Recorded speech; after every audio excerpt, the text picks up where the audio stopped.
Hey, it's another edition of Odyssey House Journals. I'm Randall Carlisle, and I'm excited today because, as my guest co-host, one of my favorite people in the whole world is I forgot your name. That's how insincere I was.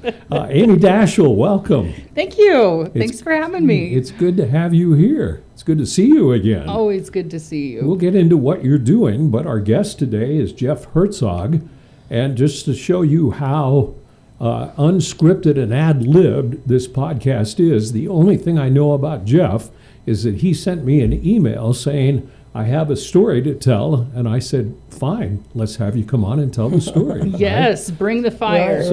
So if you don't have a good story, then that was false advertising. False advertising on Odyssey House. So what is the great story you have to share with people? I should say this is a podcast aimed focusing primarily on addiction and recovery, and hopefully for anybody seeking recovery, it might give you some ideas. And if you know people who are dealing with addiction, it also might be helpful. So That's the whole point of the podcast. So right. So go ahead. Well, I mean, that sucks. It's I guess it. I was adopted from Romania at birth, and from Romania. Romania, yeah. So from an orphanage? Not quite. My sister, I have a sister. She was in an orphanage, and so we have different families. But I guess I kind of always fought the whole trauma aspect of adoption, and like, how could there be trauma there? Like, it was just an adoption, right? But I guess at the root of everything is just like my fear and some abandonment came with that. So that kind of got the ball off rolling, in kind of the opposite direction. But I grew up pretty, I would say, well off, and I was different in aspects of in that, and just in that meaning, I would notice, like, I would go to my friend's house and things would be different, like how the way they would just do things were different to ours, and I didn't really understand what that was or why. When I got older, I put a lot of like worth in like what I drove, what I wore, like what I came across to whoever was looking at me. And I kind of was like, I put a lot of my self-worth in tangibles. So you thought you were different than other people, right? Just different, and just the way I was brought up. But that's a small piece of it.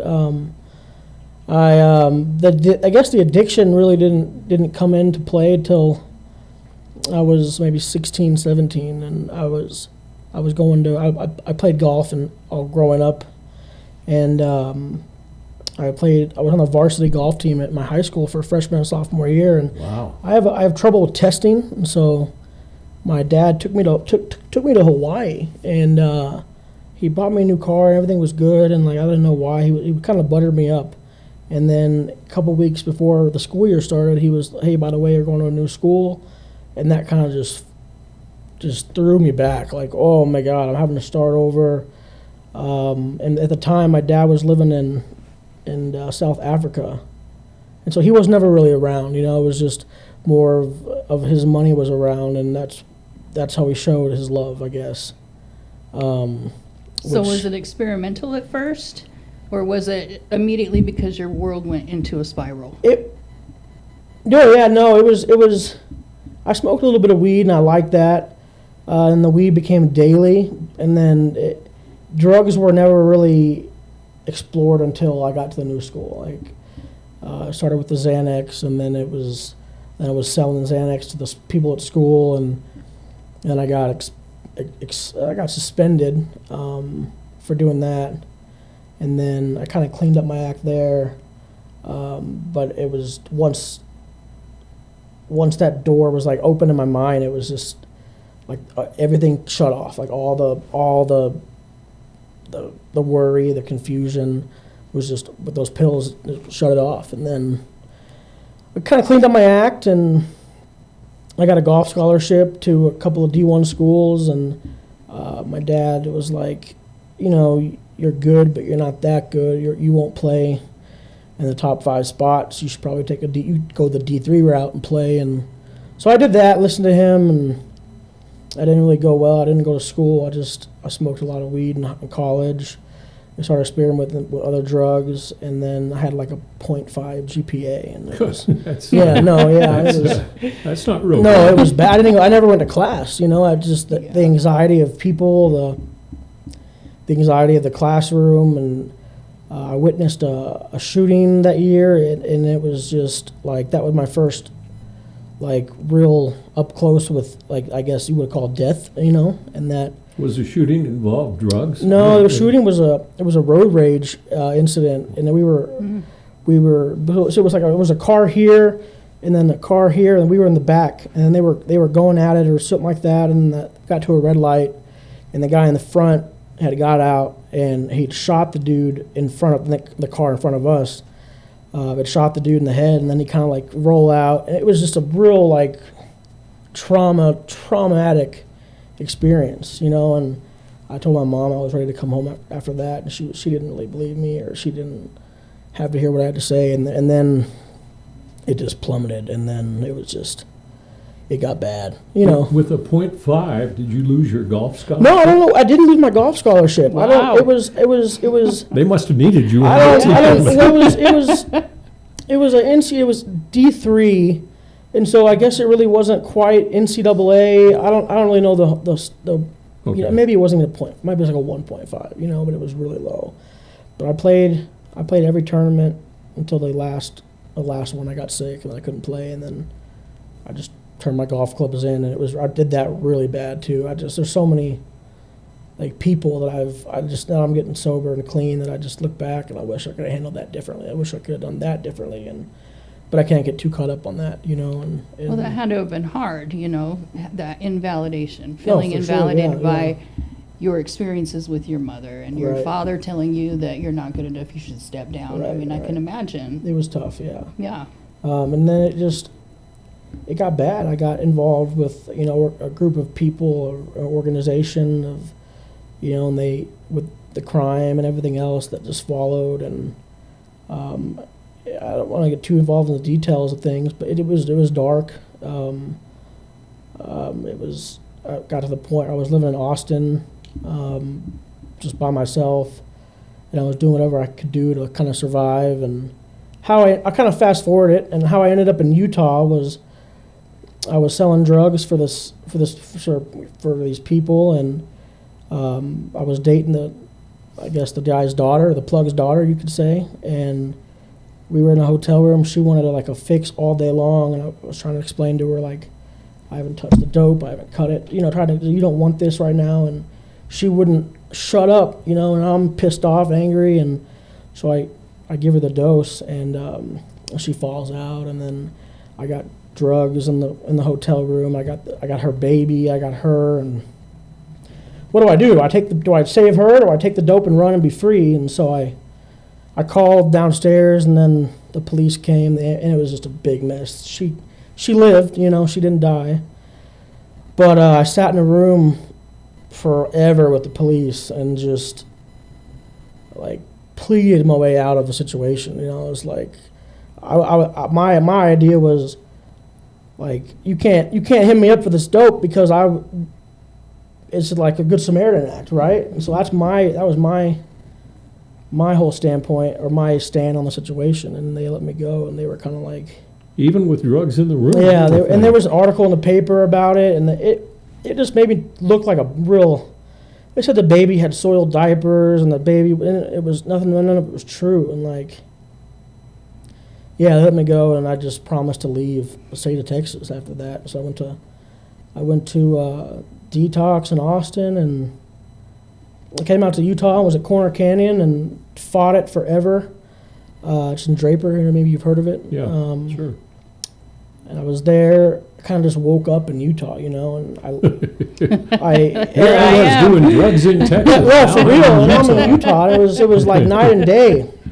And I called my mom, and I guess my mom knew it was coming to an end, and she had something arranged out here for me, and I was fighting it tooth and nail, and So I AMA treatment after like a week of I'm being there, and I don't know where I am. I'm in Salt Lake. I have no money. I have nothing, but I'm gonna make it. Right? I'm gonna figure it out. And so I'm downtown. I guess north Temple, over there by. You guys know what I'm talking about. Yes, we do. Yeah. And there many times. Yeah, and I'm staying in like an abandoned building for a couple nights. It got real cold, so I stacked some 18-wheel tires, put them together. I jumped in there one night and hung out, in there. And you were still using. I was still using every penny I got or whatever. I would buy. I was shooting meth, and then I was shooting meth behind this abandoned building, and I was running an extension cord from this one house, over this guy's backyard into this I guess you would say a field, and I'm laid out with this cardboard box, shooting dope, and you can't tweak without a cell phone, right? So that's why I had the extension cord, To charge the Charge cell it phone. up. charge it up and and so I hustled up some money, and I got a bus ticket back to Texas, and I'm in a hotel room and I hooked up with this female, and then I was just like, oh, this is cool. I'm high, I got a girl, and I missed my bus ticket back home. I guess it was a blessing in disguise. So I called the treatment center. They let me back. Then I leave again, and then I'm doing the same thing out here. And I come back, and I leave again, and then I come back, and I stay, and I was there for 90 days. Got out, and then I kept relapsing, and I go back to treatment.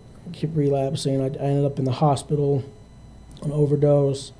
I was in the ICU for a week, and no one came. It was bad. And then I get out. I have an apartment. I'm working at AT&T at the time, and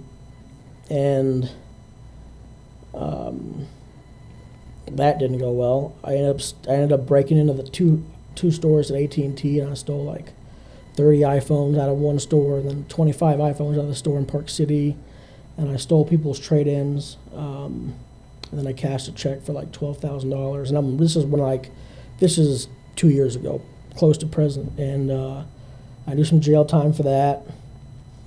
I got off sweet for just $12,000 for 2 months in jail, 3 months in jail, so I was lucky there. You were. Wow. Yeah. Somebody was watching over you. Exactly. Yes. So You must have.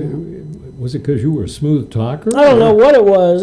I was in treatment at the time, and I was in barber school, and then I was living in this house, and I was renting this room from this guy, and I was still smoking blues, and I was trying to finish barber school, and that was tough.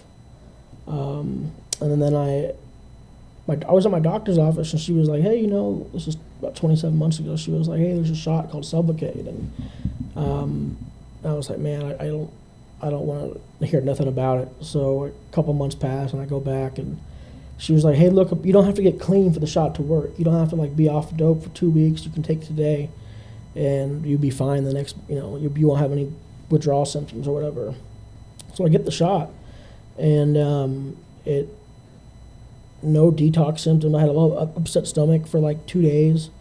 So I guess what I'm trying to say to people out there, if you're struggling, Sublocade is the way to go. It's one shot once a month, and it is with a lifestyle change. I'm down 85 pounds. How long were you spiraling before the Sublocade shot?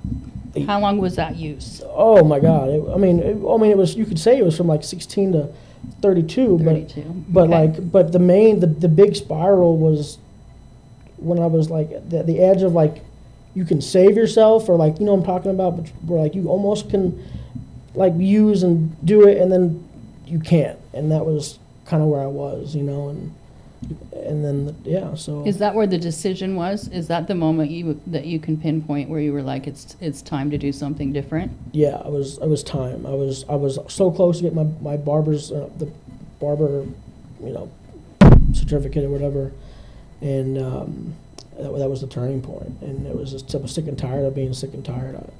My probation officer getting on me for the dirty UAs, and she was like, "You're gonna go to prison." Da da da da. And I'm like, "I can't do that. I gotta finish school." And so credits to her, because she was the one that kind of forced it on me. She was like, "You're gonna get this shot," or and then so. Explain to people who are watching or listening what Sublocade is and how it works. Yeah, so Sublocade is an injection in your stomach, and it's basically like Suboxone, and it just which is an opioid. Which is an opioid, but it I don't have to take a strip every day. I don't. When he says take a strip, that's Suboxone. Yeah, So, I don't have to take I don't have to take Suboxone every day. I don't have to think about taking it, and it's just a little shot once a month, and then it lasts all month. It really knocks out cravings for meth too. If you struggle with that, I don't like. My mind is it doesn't like waver from like the path, the straight and narrow. I did notice I was on a lower dose, and towards the end of the month, like I was like thinking about, I could smoke a bowl of meth, and like it'd be cool, No one would know. I could do this like a gentleman, And so up the dose, I'm on the highest dose, whatever it is, and it works. And I've been cutting hair. I'm in a barber shop. It's called Lux. It's downtown. I do that, and then I do the whole Odyssey house at night, and it's my life is just completely like 360'd, and I have my mind. I don't even think like a criminal anymore. I thought that was going to be the hardest part was the criminal thinking, the drug dealing. I don't even like rap music anymore. Like I really don't. Wow. It just doesn't sit well with what I'm trying to do. So since the Sublocade shot, you've been relatively clean. Yeah, 27, 28 months. Wow. So, Oh, congratulations. yeah, I mean the heroin, it knocks out the heroin, but there's meth you got to worry about, and there's other things, too. So, yeah, like it's been great. I don't want to attribute all my success to the medicine, but I would say a lot of it. I go to meetings too. I go to like 2 a month. I live right next to what's it called? It's like Murray. What's the meeting place? You can eat dinner there. Underneath they have a bar. The Alano Club? Yeah, the Alano Club. Oh, I live right next door, so I walk over there some days and do the meetings and try to stay plugged in. But the job at night helps me stay. Just reminds me of where I don't want to come back. And have to sit through another group and listen to. I just don't want to do it anymore. I've been to so many of them. So. What's it like? Because you work at Odyssey I House do. at night. Yeah. What's it like dealing with people who are exactly where you were? No, yeah, it's great. I think they appreciate it too, that someone's coming to them on the level of where they're at or where they've been, and not just someone that is just there for a paycheck. You know what I'm saying? Like Right. it's I don't have no problem dealing with it. It's relatively easy, I feel like. But I guess it's listening to conversations. It can kind of be sad just listening to you can tell who's going to use it and who's not, and then statistically, somebody in this group is going to die. It's just what it is. What's the thing that people who have not dealt with people who are dealing with addiction don't understand? You talked about the criminal mind. Amy, you were out on the street for a while, for a fair amount of time as well. Good son. And you were a badass on the street. Pushing a basket. I wouldn't call it a badass, but What is the mindset and how does it change with recovery? What was your mindset then? I mean, you described it sort of well. You were thinking of, deals and criminal Right. stuff and everything. What was yours? Well, I mean, it was getting the next fix for me, and whatever it took to get that next fix. No right? matter what it was. No matter what it took, right? I mean, that's literally the only thought process I had. You're already buried in shame. You're already buried in guilt. You're already buried in the fact of nobody's going to want me after this. And so you've given up hope, right? And the only thing that's keeping you functioning is that next fix. And so it wasn't so much criminal thinking for me. It was, I'm going to sustain this feeling that's keeping me alive, right? Right. Same for Well you. said. Yeah. And I'm a recovering alcoholic, and I dabbled in drugs, but never was really into them. But it was the same thing. I mean, wherever I'm going, is there going to be alcohol? Right. And that sort of, that was more important to me than saving a marriage. Right. Oh, yeah, it is. It will be. And then with recovery, describe the change. I mean, you described yours pretty well. Yeah. What was yours? I mean, for me, the change was therapy treatment was super beneficial for me, right? Because I didn't understand where my dysfunction was. So that's where treatment came into play and the connection. But what changed me was seeing another person who has lived that darkness that I have lived, exactly what you're doing in that treatment center, and giving me that hope that I could have something Right. different. Right. It was finally making that decision that I am enough and I deserve to have a chance to be able to have a life again, right? But I would never would have gained that without seeing somebody who has lived it actually start to overcome it. That is what changed my drive and my motivation to fight harder, to believe stronger that I am somebody and I am worth something despite where I've been. And see, that's the best description of why a therapeutic community works, and why a lot of people will say, why do Odyssey or any other treatment center, why do you hire recovering addicts? And that is the reason, Right. right? I think when it comes to the loving yourself is huge, I mean, I was in treatment center in Corner Canyon, and it was swank. It was nice. My last nice treatment center, and they were telling me I deserved to be there, and I was like, I don't deserve to be here. Like, you have no idea what I've done. I've done some bad things, and you deserve these sheets. You deserve these. You deserve the meals. You deserve to be, And then I started to buy into it. Now, really, I deserve to have a nice a place. I deserve to have nice clothes.